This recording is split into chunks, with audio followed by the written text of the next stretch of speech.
అసలు ఎక్స్పెక్ట్ చేయలేదు. మీకు తెలుసో తెలీదో నేను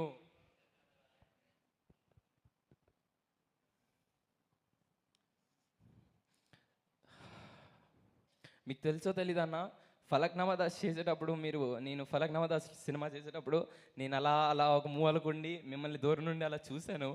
అండ్ కట్ చేస్తే సరిపోదా శనివారంలో మీతో పక్కన యాక్ట్ చేశాను. That's a dream come true for me. And అలాంటి మీరు వాల్ పోస్టర్ సినిమాస్లో లాట్ ఆఫ్ యంగ్స్టర్స్ లైక్ మీ ఎంతోమంది అనుకుంటారు మీతో వర్క్ చేయాలని. మీరు నాకు ఇంత గొప్ప అవకాశం ఇచ్చినందుకు thank you so much. I love you Nani అన్న, I love you so much.